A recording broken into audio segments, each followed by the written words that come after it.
What did Dak prove to you yesterday? I thought it was his best game of his career, given the circumstances. No Zeke, no Tyron Smith, no Zach Martin. Now, we knew going into the ball game that Zach Martin was not going to play, but Jerry made it abundantly clear everyone else was going to play.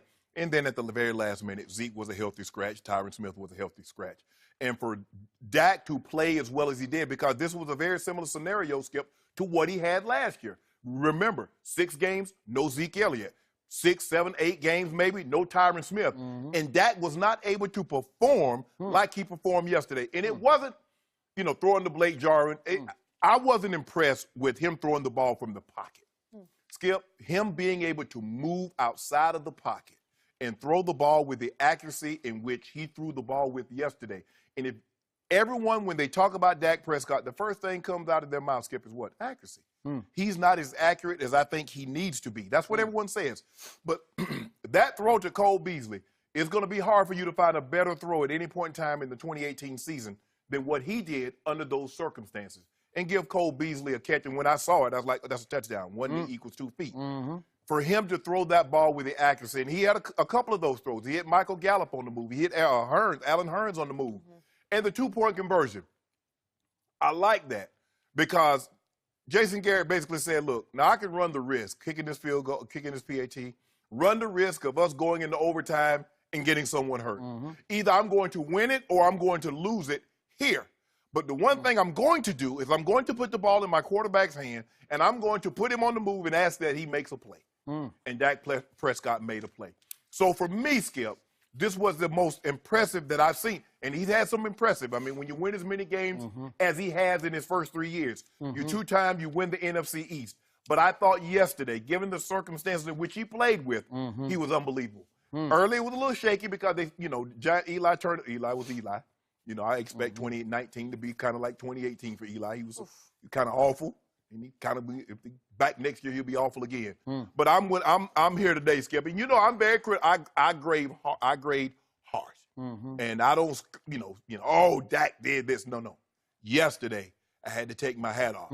If I had my stocking cap, I had a stocking wave cap on. I took it off and said, Dak, congratulations, because you earned praise for the way you played yesterday.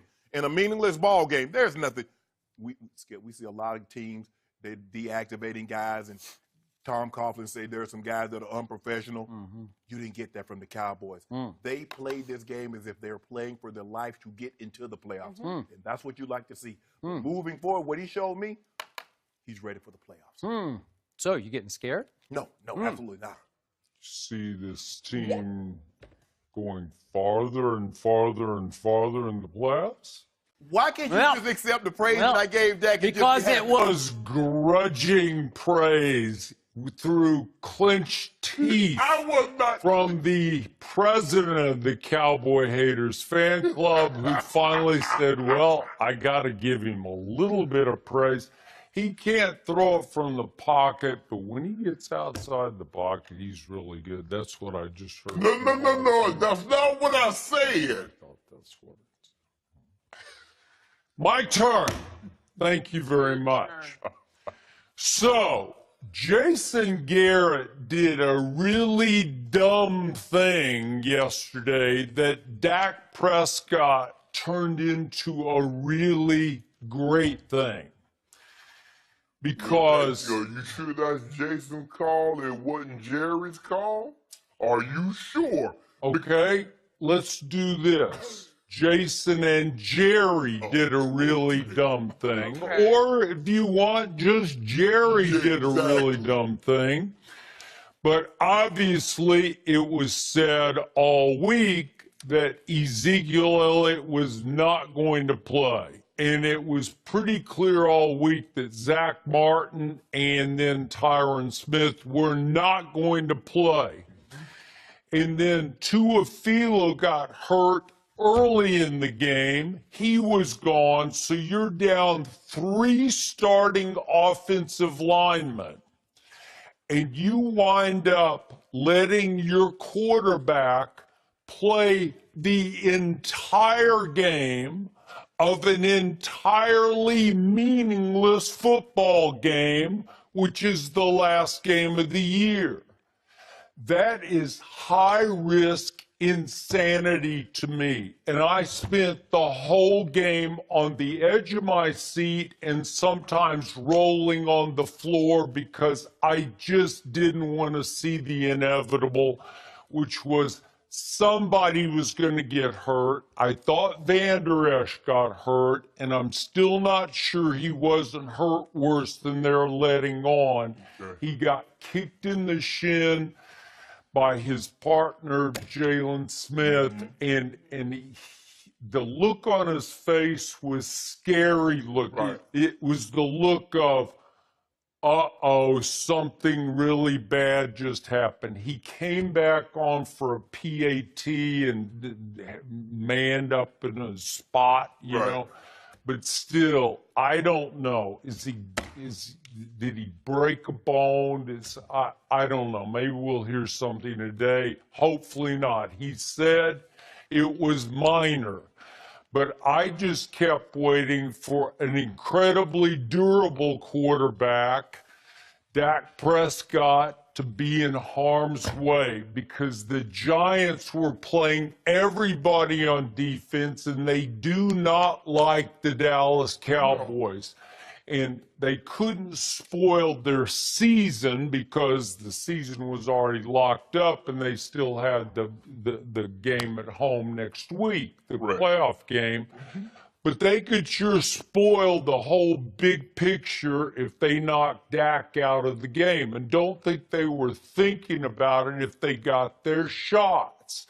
Or send them into the playoffs with a loss. Or that would have been something to hang your hat on for the rest of the offseason. But if Dak had gotten hurt, then for me, Jason Garrett was going to get fired, at least by me sitting in this chair today. Probably not by Jerry, but that's what you were risking. I've never seen that much risk taken. At halftime, he played a really nice first half, and I was like, okay, thank you, God. We got through that. Just let it be, Jason. And Jason would not let it be because Dak Prescott was in his ear the whole game campaigning, let me go, let me go, let me go, because we need to win this game. And then Dak Prescott went out and won the game against long odds. Really, I thought the Giants had won the game about 4 different times. But Dak Prescott kept saying no. So, Dak Prescott, the most unfairly criticized quarterback in all of pro football, and it's not just from your seat, it's from a lot of seats. A lot of people just don't believe in Dak Prescott.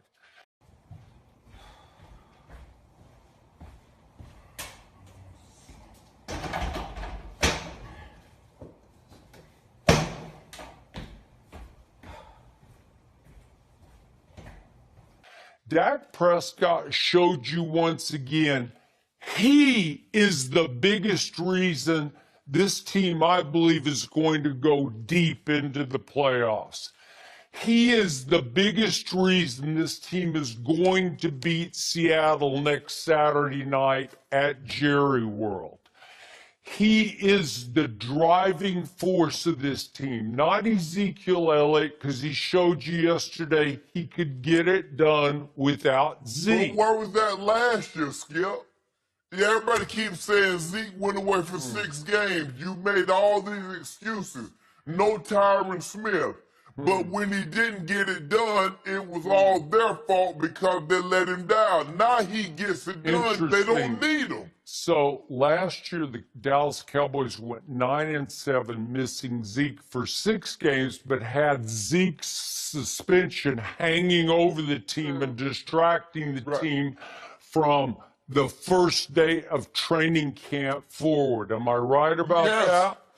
And last year, very quietly, Dak Prescott led all of the NFL in game-winning drives in the fourth quarter and overtime. The whole league, he led it last year. This year, he was second in game-winning drives to Drew Brees. Is there any shame in that? No, that's pretty good. Would you believe that in Dak's first 3 seasons in the National Football League, he leads all quarterbacks in game-winning drives? Does he get credit for that? Yes. No. I mean, nobody ever brings it up because he can't throw. He's inaccurate. He holds the ball too long. He does this, he does that. He gets picked to pieces, but nobody steps back and sees the bigger picture because the good far outweighs the bad.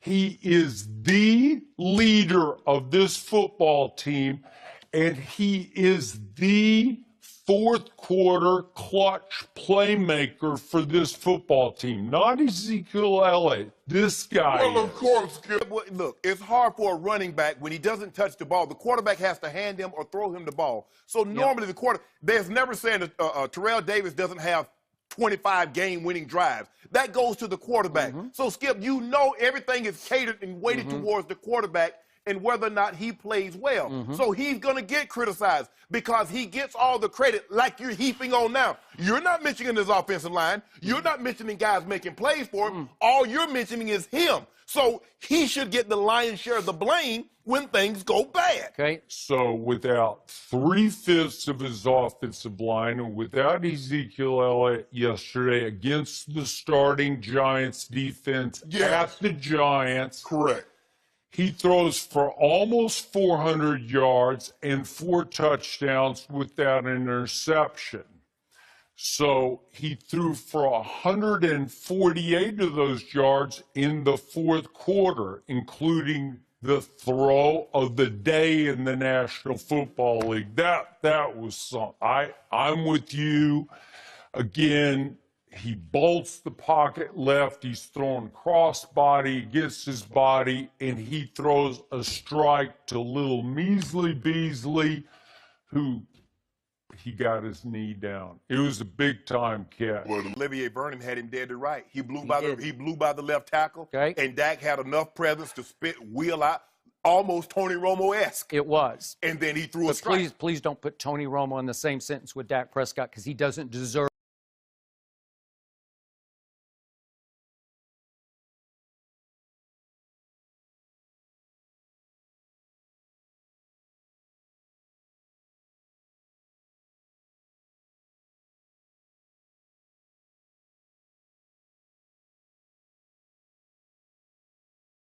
to be Stop there. it, Skip. He does not deserve to be there. So, with only 51 yards rushing yesterday from a collection of backs, Dak did that. And I'm going to remind you that in the fourth quarter and overtime against the Eagles, which was a turning point game at Jerry World that they just had to win, he threw for 243 in the fourth quarter and overtime with 3 touchdowns and no interceptions, but he can't throw. He is inaccurate. Skip, that's not what they said. They didn't say he couldn't throw. They said his accuracy, which holds him back from being as good or as good as he can be. Okay. So I got another stat for you. Process this one for me, Mr. Hall of Fame. I sure can. Through Dak Prescott's first 3 seasons, he has completed 61.1% of his passes. Guess what, ladies and gentlemen? That is the all-time highest completion percentage in the history of pro football. No quarterback through his first 3 seasons has completed a higher percent of his passes than Dak Prescott has completed through his first 3 regular seasons. Is that good? I mean, to me, that's like sensationally good, right? So let me ask you a question. Where is he in yards per attempt and touchdown pass? Thank you. I'm glad you asked me that. Okay. So, in yards per attempt, Dak is at 7.4, and that is ahead of Aaron Rodgers for the last 3 years, who's at 7.3, and Carson Wentz is at 7.0 yards per attempt. So you can give me Dak and Dunk, okay? Yeah. But he's throwing it farther per attempt than Aaron Rodgers or Carson Wentz are throwing. Is that good? That's I'd good. say that's good. Yeah. So I rest my case, Look, Your Honor. I rest my case. I mean, it's Aaron Rodgers and the best quarterback in the NFC, quote unquote. And again, he's completed 61.1%, but he's inaccurate.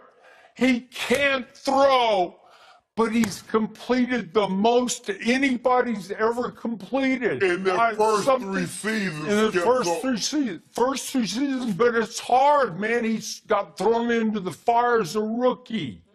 Is that good? He's the Dallas Cowboy quarterback. No seat gets hotter than the Dallas Cowboy I'll give you quarterback. that, Skip, but don't pretend like Russell Wilson did not have an all-time great first 3 years, okay? Because he went to the playoffs. I love Russell He won Wilson. the Super Bowl. I respect him. Okay. I'm afraid of him next Saturday night. You should be. But I believe in my quarterback in that game on that stage more than I believe in And he's Russell Wilson. 35-9 this year, but that's neither here nor there. Let's Get back, because Jenny asked me what did Dak prove. I think he proved a lot more for the simple fact, since that overtime win against Philly, Amari Cooper's been a no-show. And I would say a no-show. He did have a drop yesterday. But, Okay. Yeah. And he's getting frustrated because he had to slant and go, and Dak overthrew him again. Okay. They misfired twice on deep balls. I give you that. Okay. Wrong page. What happens is what you'd like to see happen when the number one guy, for whatever reason, maybe they take him away, maybe you're not on the same wavelength that day. You need to see second auxiliary guys, your second, your third guy step up. Blake Jarwin. Aha! He stepped up. I have a new name for Blake Jarwin. Shannon Jarwin. He's got some Shannon Sharp in him. We've got number 89. After one game, When in doubt, throw it to 89. He had 3 touchdowns yesterday. 3 touchdown catches. Did Jason Witten ever score 3 touchdowns again? He did not. I did see You have to go back to 1973 to find a Cowboy Joe tight Dupree. end, Billy Jokes, with 3 touchdowns in a game. As a matter of fact, That's another 89. He I wore, love he Billy wore Joe. 89. He He did. wore 89. Shannon Jarwin, I love him. Whatever, Skip. Yeah. He's not. Anyway, Michael Gallup stepped up, Yep. made plays. Alan Hearns stepped up. He made one big one. Yep. But that's what you have to see, Skip, because what we were seeing early on before they got Coop, nobody was stepping up. And they said, well, they need a number one, yada, yada, yada. And guys were saying, we're open, we're not. Okay, they are able to step up because of the presence of number 19. Yes. Even if he's not connecting with Correct. the regularity he was for a while with Dak, he's still out there and you still have to double him.